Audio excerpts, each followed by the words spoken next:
আপনারা মনে করেন যে ইলেকশন ইঞ্জিনিয়ারিং করে আপনাদেরকে হারিয়ে দেওয়া হয়েছে, নাকি ইঞ্জিনিয়ারিংটা সবাই মিলেই করেছে, মানে ব্যাপারটা কিরকম? না, আমি আমি না, আমরা তো সবাই মিলে কোনো রকম এভিডেন্স ছাড়া তো কথা বলা যাবে না। আমরা যতটুকু রেজওয়ানা হাসানের কথা থেকে পেয়েছি ততটুকুই বলেছি। তবে এটা কিন্তু বুঝতে হবে, ইঞ্জিনিয়ারিং বলতে আমরা দু একবার এই কথা যখনই আমরা বলেছি সেখানে এটা বলেছি যে ভোট গ্রহণ পর্যন্ত দৃশ্যত উৎসবমুখর পরিবেশে ভোটাররা ভোট কেন্দ্রে যেতে পেরেছে, বাধার সম্মুখীন হননি, উল্লেখযোগ্য কোনো বড় ঘটনা ঘটেনি। কিন্তু গণনা, বান্ডিল করা, রেজাল্ট শিট তৈরি করা, ঘোষণা করা এবং 9:30-10টার দিকে সমস্ত ঘোষণা বন্ধ হয়ে গেল।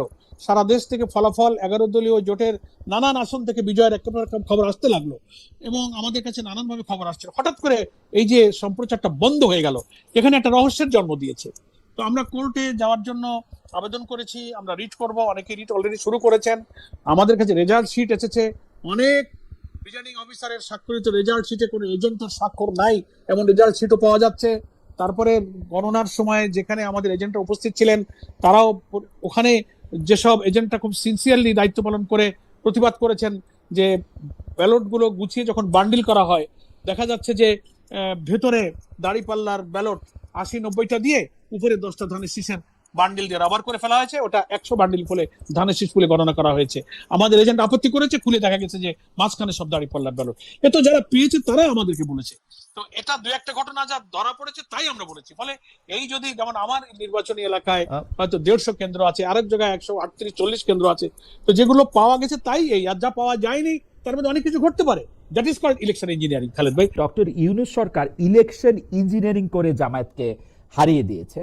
আপনি কি সত্যি মনে করেন যে সৈয়দা রিজওয়ানা হাসান ইলেকশন ইঞ্জিনিয়ারিং এ জড়িত ছিল, খলিলুর রহমান সহ, এবং সেই জড়িত থাকাটা ডক্টর মোহাম্মদ ইউনূসের অবস্থানটা তার সরকারের অন্য উপদেষ্টারাও কি এটাতে জড়িত ছিল কিনা? এটা প্রথম পার্ট, এইটা যদি আপনি একটু আমাদের একটু বলেন। যে ধন্যবাদ আপনাকে। আমি আপনার প্রশ্নের প্রথম পার্টটা আগে একটু পরিষ্কার করি।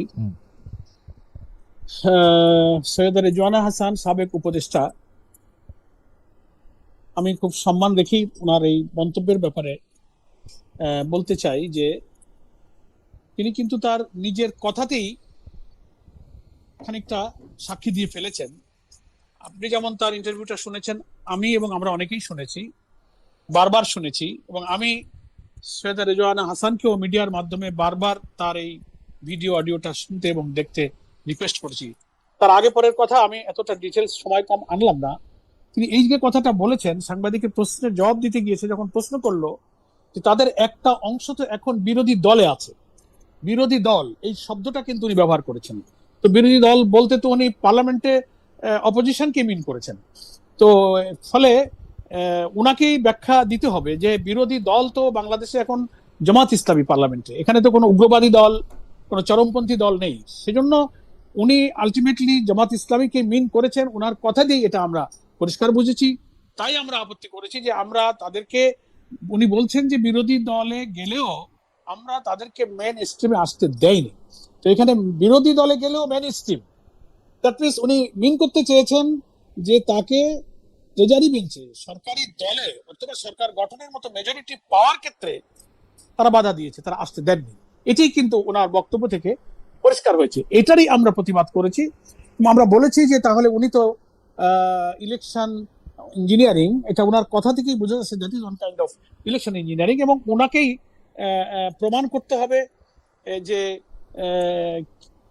ওনার সঙ্গে এই কাজে আর কে কে জড়িত ছিল, এবং উনি নিজেই এটার একটা আত্মস্বীকৃত ইলেকশন ইঞ্জিনিয়ারিং এর রাজসাক্ষীর মতো কথা বলে ফেলেছেন, এবং এটা উনি পারেন কিনা যে আমরা আসতে দেয়নি। তো যাদেরকেই হোক, সেটা Jamaat Islami whatever you like, আপনি যে কোনো একটা দলকে, একজন সাবেক উপদেষ্টা যিনি একেবারে সদ্য বিদায় নিয়েছেন, তিনি যে কাউকেই হোক আসতে দেয়নি, এই কথাটা কি বলাটা ডেমোক্রেটিক? এই কথাটা বলাটা কি কনস্টিটিউশন অনুযায়ী বা কোনো বিবেক বিবেচনায় পলিটিক্যালি এটা গ্রহণযোগ্য কিনা? সেই জন্য আমরা বলছি যে এটা একটা ইলেকশন ইঞ্জিনিয়ারিং। আর অধ্যাপক পরোয়ার, আপনি যদি আমাকে একটু সময় দেন, সৈয়দা রিজওয়ানা হাসান এটার ব্যাখ্যায় বলছেন যে মাজারে হামলা, বাউলদের উপর নির্যাতন, নারীদের নিয়ে নানা কটূক্তি, আপনি সেটাকে কিভাবে দেখেছেন? সেই সময় উপস্থাপকদের এই প্রশ্নের জবাবে তিনি বলেছিলেন যে এইটার ক্ষেত্রে নারী সমাজ যেমন প্রতিবাদ করেছে, লিগ্যাল নোটিশ দিয়েছে, সরকারও কথা বলেছে। আমার মনে আছে এটা নিয়ে কিন্তু জামাত ইসলামেও কথা বলেছে। আসলে জামাত ইসলামী এই ব্যাপারগুলিকে সমর্থন করে নাই, মানে আমার একদম স্পষ্ট মনে আছে জামাত ইসলাম। এর ফলে তারা ক্ষমা চেয়েছে, সৈয়দা রিজওয়ানা হাসান বলছেন এর ফলে তারা ক্ষমা চেয়েছেন। সেই সব কটূক্তি করা শক্তি যেন মেইন স্ট্রিম মানে সমাজে প্রাধান্য সৃষ্টিকারী না হয়, সেটার বিষয়ে আমাদের কাজ করতে হবে। মানে এইটা উনি বলছেন সেই সব কটূক্তি করা শক্তিকে মেইন স্ট্রিম দেওয়া হয় নাই। এর মাঝখানে একটা প্রশ্ন ছিল, উপস্থাপক যে প্রশ্নটা করছেন যে এই নির্বাচনের কথা বলছে, যে বিরোধী দলের কথা বলছে, তখন উনি বলছে যে আমি কোনো দলের নাম উচ্চারণ করিনি, আর বিরোধী দল তো অবশ্যই মেইন স্ট্রিম। সুতরাং যেটা বলার চেষ্টা করা হচ্ছে তা অবান্তর, ভুল ব্যাখ্যা দিয়ে। আমি একটু অধ্যাপক আরেকটু বলি যে এই ইলেকশন ইঞ্জিনিয়ারিং এর ব্যাপারটা সৈয়দা রিজওয়ানা হাসানের এই বক্তব্য, যেটাকে আপনি রাজসাক্ষীর কথা বলছেন, আমরা কিন্তু খেয়াল করতেছিলাম যে সৈয়দা রিজওয়ানা হাসান সহ আরো বেশ কিছু উপদেষ্টা যাতে লেভেল প্লেইং ফিল্ড হয়, অর্থাৎ বিএনপি যাতে একচেটিয়া প্রাধান্য না পায় তার জন্য অনেকখানি চেষ্টা করেছেন। সেটা কি তার উপরে উল্টাটা চাপানো হইতেছে কিনা, সেটা হচ্ছে আমার প্রশ্ন। না, আপনি ওই প্রথম প্রশ্নটা একটু পরিষ্কার করে সামনে গেলে মনে হয় ভালো হয়। যে এই যে সাংবাদিক যে প্রশ্নটা করলো যে তাদের একটা দলই তো বা তাদের একটা অংশই তো বিরোধী দলে গেছে, এই যে বিরোধী দল বলতে উনি জামাতকে বিন করেছেন এটা বুঝতে আর কষ্ট হয়নি, এবং আমরা তাদেরকে আসতে দেয়নি। তো আসতে দেয়নি মানে কোথায় আসতে দেননি? মেইন স্ট্রিম বলতে মূল সরকারি দলে বা সরকার গঠনের মতো মেজরিটিতে আসতে দেননি, এটা খুব সহজে মিন করা যায়। এখন উনি বলছেন যে আমি জঙ্গিদেরকে বুঝিয়েছি বা এক্সট্রিমিস্টদেরকে বুঝিয়েছি, তাহলে কি উনি জামাত ইসলামীকে জঙ্গি বলতে চান? বাংলাদেশের পার্লামেন্টে কি কোনো জঙ্গি দল আছে? নিবন্ধিত সব রাজনৈতিক দলগুলিতে ইলেকশন অংশ নিয়েছে, বাংলাদেশের পার্লামেন্টে তো কোনো চরমপন্থী কোনো জঙ্গি কোনো দল নেই। তো উনি এই কথাটা যে বলে আমরা মনে করি ভুল করেছেন। এটাতে লম্বা না করে, হতে পারে মানুষ কথা বলার সময় অনিচ্ছাকৃত ভুল হতে পারে, উনি যদি সিনসিয়ার থেকে থাকেন, জামাত ইসলামের অনেক নেতৃবৃন্দের সঙ্গে কার্যক্রমের সঙ্গে উনি পরিচিত, উনি ঘনিষ্ঠ, আমার সঙ্গেও যে ওনার অনেক বিভিন্ন সময় কথা হয়েছে, ফলে তার একটা অংশ বিরোধী দলে আছে। সাংবাদিকের এই প্রশ্নের পরেও উনি এটা বললেন যে আমরা তাদেরকে আসতে দেয়নি, এই জায়গাটাই হচ্ছে আমাদের কথা। অন্য আগে পরে উনি যাদের কথা বলেছেন নিশ্চয়ই বলতে পারেন। আমরা সবসময় জামাত ইসলামী, জঙ্গিবাদ, চরমপন্থা যা যা উনি বলেছেন এগুলো কখনো ইসলাম কখনো সমর্থন করে না। আমরা এই কাজগুলো সবসময় প্রতিবাদ করেছি। খালিদ ভাই, আমি একটু ফাস্ট ফরওয়ার্ড হই যে আপনি গতকালও খুলনায় একটি ইফতার সমাবেশে নির্বাচনের ফলাফল নিয়ে ইলেকশন ইঞ্জিনিয়ারিং এর কথা বলেছেন। আমাকে আপনাদের জোট সঙ্গীদের অন্যতম মাওলানা মামুনুল হক এক সাক্ষাৎকারে বলেছিলেন যে তিনি বিএনপি জোটে না যাওয়ার কারণে তাকে ষড়যন্ত্র করে হারিয়ে দেওয়া হয়েছে। এখনকার ঘটনা হচ্ছে যে আপনারা মানে আপনি পার্টির সেক্রেটারি জেনারেল, পুরো সাংগঠনিক দায়িত্ব আপনার কাছে, মামুনুল হক সাহেব একটি পার্টির প্রধান, তার কাছে যে এখন আপনারা যারা জয়ী হতে পারেননি তারা যতটা ইলেকশন ইঞ্জিনিয়ারিং অভিযোগ করছেন, আপনাদের দলের জোট বা জোটের বা ভোটের বিজয়ীরা তা করছেন না। যদি ইলেকশন ইঞ্জিনিয়ারিংই হয় তাহলে সেই ম্যাপিংটা কিভাবে করা হয়েছে আসলে? মানে আপনারা কিছু লোক জিতবেন, কিছু লোক হেরে যাবেন, সেটা আসলে কিভাবে? না, এটা তো ন্যাচারাল, মানুষের নির্বাচনে তো জয় পরাজয় থাকবে, সেটা বিষয় নয়। আপনার কথার মধ্যে দুটো ভাগ হয়ে গেল। একটা হচ্ছে যে আমরা যে প্রশ্নটা করছি ইলেকশন ইঞ্জিনিয়ারিং সম্পর্কে, এটা কিন্তু আমার ব্যক্তিগত প্রশ্ন নয়। আমরা দলের সিদ্ধান্তেই, দলীয় পলিসিতেই, দলীয় মূল্যায়নেই আমরা এটাকে ইলেকশন ইঞ্জিনিয়ারিং বলেছি। এবং প্রথমেই আমাদের দলের নায়েবে আমির এবং আমাদের সংসদে বিরোধী দলের deputy leader doctor Abdul Mohammad Taher press briefing এ কিন্তু প্রথমেই এই অভিযোগটা তিনি উত্থাপন করেছেন যে ইলেকশন ইঞ্জিনিয়ারিং হয়েছে। ডক্টর সৈয়দা রিজওয়ানা হাসান তার রাজসাক্ষী, তারপর ডক্টর খলিলুর রহমানকে লন্ডন কনস্পিরেসির হোতা, এই কথাগুলো কিন্তু আমাদের দলের পক্ষ থেকে আমাদের নায়েবে আমির বলেছেন। এই জন্য কে জিতেছে আর কে হেরেছে এই কথার সাথে জয় আর পরাজয়ের কোনো সম্পর্ক নাই, রিয়েলিটির সাথে এই কথার সম্পর্ক। খালিদ ভাই, না সেটাই বুঝতে চাইছি যে মানে ধরেন আপনি হেরে যাবেন, আর আমি তো কথা বলছি দলের সেক্রেটারি জেনারেল, একটা বড় এক্সিকিউটিভ দায়িত্ব আমার উপরে, দল আমাকে দায়িত্ব দিয়েছে, আমি সেই দলের পক্ষ থেকে কথা বলি, দলের পলিসিতে আমরা কথা বলি, এটা কোনো ইন্ডিভিজুয়াল কারো পার্সোনাল বক্তব্য নয়। ঘটনা হচ্ছে যে আমরা কিন্তু দেখেছি যে বিরোধী দলের নেতা হিসাবে জনাব শফিকুর রহমান, জামাত ইসলামের আমির, উনি জনাব তারেক রহমানকে শুভেচ্ছা জানিয়েছেন, তাদের বাড়িতে যাওয়া হয়েছে, মানে পরস্পর কথাবার্তা হয়েছে, আপনাদের ইফতারেও আমরা বর্তমান প্রধানমন্ত্রীকে দেখলাম। তার মানে আপনারা এই ইঞ্জিনিয়ারিং এর প্রসঙ্গটা এবং সংসদে আপনাদের উপস্থিতিটা দুটোই আপনারা পাশাপাশি রাখবেন।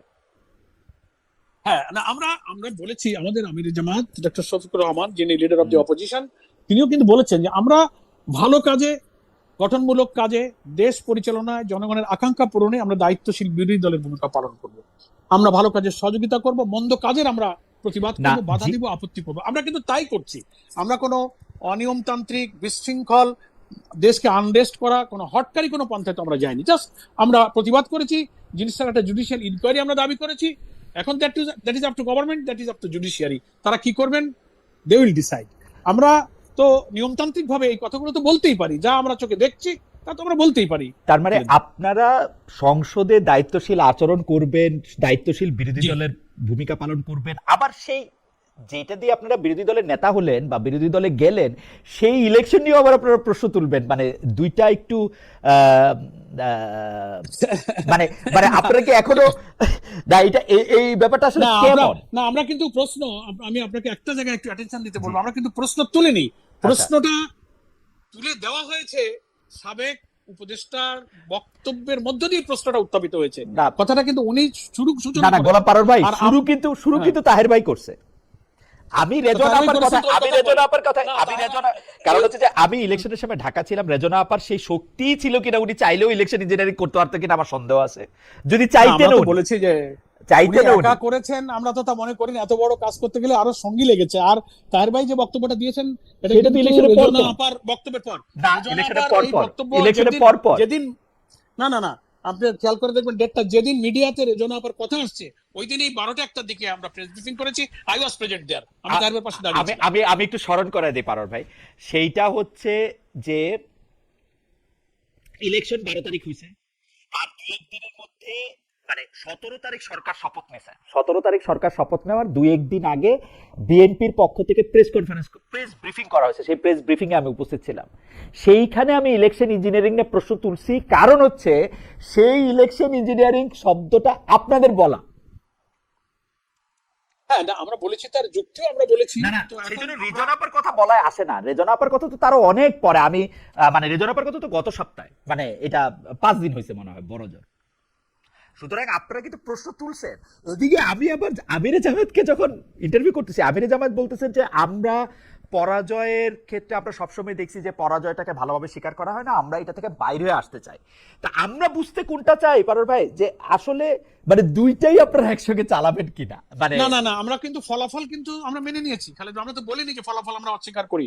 ফলাফল মেনে নিয়ে যে অনিয়মটা আমাদের কাছে দৃশ্যমান, আমরা তো সেটার ব্যাপারে জাতিকে বা রিলেটেড পার্সনকে তো আমরা অ্যাটেনশন ড্র করতেই পারি। আমরা তাই করেছি, আমরা বলিনি যে ফলাফল আমরা প্রত্যাখ্যান করলাম। আমরা তো ফলাফল বলেছি যে আমাদের অনেক প্রশ্ন, অনেক কষ্টের সত্ত্বেও আমরা ফলাফল মেনে নিয়েছি, আমরা শপথ গ্রহণ করেছি, আমরা পার্লামেন্টে দায়িত্বশীল বিরোধী দলের ভূমিকা পালন করব। আমাদের নেতা ডক্টর শফিকুর রহমান সেভাবেই কিন্তু কথা বলেছে। আচ্ছা, এর আরেকটা প্রসঙ্গে যাই, যে মানে আপনি দেখেছেন যে সম্প্রতি একটা পত্রিকা খুবই মানে গুরুত্ব দিয়ে একটা খবর প্রকাশ করেছে, যেটা শিরোনাম হচ্ছে পররাষ্ট্র মন্ত্রণালয় নিজের উপদেষ্টার পদায়ন চান বিরোধী দলীয় নেতা। সেখানে বলা হচ্ছে জাতীয় সংসদের বিরোধী দলীয় নেতা ও জামাত ইসলামের আমির ডক্টর মোহাম্মদ শফিকুর রহমান তার পররাষ্ট্র বিষয়ক উপদেষ্টা অধ্যাপক মোহাম্মদ মাহমুদুল হাসানকে পররাষ্ট্র মন্ত্রণালয়ে দেখতে চান। মন্ত্রীর পদমর্যাদায় তাকে মন্ত্রণালয়ে পদায়নের জন্য পররাষ্ট্রমন্ত্রী খলিলুর রহমানকে অনুরোধ জানিয়েছেন বিরোধী দলীয় নেতা। আমি আপনাদের অবস্থান একটু দেখেছি, কিন্তু আমাদের দর্শকদের উদ্দেশ্যে আপনি কি আবার একটু বলবেন যে আপনাদের এই অবস্থান কি আসলে ডক্টর শফিকুর রহমান জনাব খলিলুর রহমানকে অনুরোধ করেছেন কিনা মন্ত্রী পদমর্যাদায় তার বিশেষ সহকারীকে আসলে সেখানে পদায়ন করা? আমার আজকেই বোধহয় সেকেন্ড হাফে আমার নিজেরই একটা স্টেটমেন্ট এই বক্তব্যকে পরিষ্কার করার জন্য আমি দিয়েছি, আমাদের ভেরিফাইড পেজে গিয়েছে সবার, সেটা আপনিও দেখেছেন। এটা আমাদের আমিরে জামাত অর্থাৎ আমাদের বিরোধী দলীয় নেতা আর যিনি ফরেন অ্যাফেয়ার্স অ্যাডভাইজার ছিলেন, উনি ওনার পেশাগত দায়িত্ব পালনে এবং দেশের পররাষ্ট্র নীতির ব্যাপারে নানান দিক থেকে হেল্পফুল হতে পারে এটা মনে করে উনি, অর্থাৎ অ্যাডভাইজার যিনি ছিলেন প্রফেসর মাহমুদুল হাসান, উনি বলেছিলেন যে যদি ফরেন মিনিস্ট্রিতে কোনোভাবে একটু পদায়নে কোনো একটা সুযোগ আমরা পাই তাহলে আমাদের দায় দায়িত্ব পালনে একটু সুবিধা হবে। তো আমিরে জামাত ওনাকে একটা ডিকটেশন দিয়েছিলেন যে ঠিক আছে, এইভাবে যদি মনে করেন আপনার জন্য দায়িত্ব পালনের সুবিধা হয় তো আপনি একটা লেটার দিতে পারেন। কিন্তু সেই লেটারটা লিখতে গিয়ে উনি যে মন্ত্রীর পদমর্যাদার এই অংশটা কিন্তু আমির জামাত বলেননি। আমি আজকে আমির জামাতের সাথে এই বিষয় নিয়ে কথা বলে ওনার কাছ থেকে আমি নিজেও পরিষ্কার হয়েছি। উনি বলছেন যে আমার না বলা কথাটাকে উনি সেখানে লিখে চিঠিটা চলে গিয়েছে, এবং এটা তো প্রায় 3 সপ্তাহ আগের কথা, 22 তারিখে সম্ভবত মোস্ট প্রবাবলি চিঠি। তো 22 তারিখ, আজকে হচ্ছে পরবর্তী মাসের 10 তারিখ, প্রায় আপনার কয়দিন হয়ে গেল, 16 দিন হয়ে গেছে। তো এটা সাথে সাথে যখন আমির জামাত জানতে পেরেছেন যে উনি চিঠির মধ্যে এই মন্ত্রীর পদমর্যাদার প্রসঙ্গটা তুলেছেন, আমির জামাত অসন্তুষ্ট হয়েছেন এবং ওনাকে ওনার দায়িত্ব থেকে সাথে সাথে ডিসমিস করেছেন। আমরা মনে করেছি যে আমির জামাত তো সিনসিয়ারলি তার দায়িত্ব পালন করেছেন এবং উনি এটাকে কখনো অ্যালাউ করেননি। এটা একটা মানে কি বলবো, অনৈতিক একটা কাজ। এটা আমাদের আদর্শের সাথে যায় না, দলের সাথে যায় না, পলিসির সাথে যায় না। আমির জামাত সাথে সাথে অ্যাকশন নিয়েছেন। এটা আমাদের একটা আভ্যন্তরীণ বিষয় ছিল। পরে মিডিয়া বিষয়টা প্রকাশ করাতে এটার একটা ব্যাখ্যা এবং জবাব দেওয়ার প্রশ্ন আসছে, এই জন্য জিনিসটা একটু বিভ্রান্তি তৈরি করেছে। এই জন্য আমরা এটা খানিকটা স্টেটমেন্ট দিয়ে এটা আমরা পরিষ্কার করেছি। এটা একেবারেই একটা ভুল উনি করেছেন, যেটা জানা মাত্রই আমির জামাত দেরি না করে তার দায়িত্ব থেকে তাকে অব্যাহতি দিয়ে নতুন আমাদের ফরেন অ্যাফেয়ার্স অ্যাডভাইজার নিয়োগ করা হয়েছে, আমাদের ব্যারিস্টার আহমদ বিন কাসেম আরমান, মাননীয় জাতীয় সংসদ সদস্যকে। এইভাবেই আমরা মনে করি হতে পারে একটা মানুষ তার দৃষ্টিভঙ্গি, তার কথা বলতে গিয়ে, চিঠি লিখতে গিয়ে কখনো ভুল করেছেন। আমি যেহেতু অনেক ব্যস্ততার সাথে একটা ডিকটেশন দিয়েছেন, মনে করি যে সেইভাবে চিঠিটা হয়তো চলে গেছে। পরে যখন ওনার নলেজে আসছে যে না, এটা তো আমি বলিনি, কেন উনি এটা দিলেন, দেন সাথে সাথে উনি ওনাকে ডিসমিস করেছেন। সেদিক থেকে আমরা মনে করছি এটা তো আর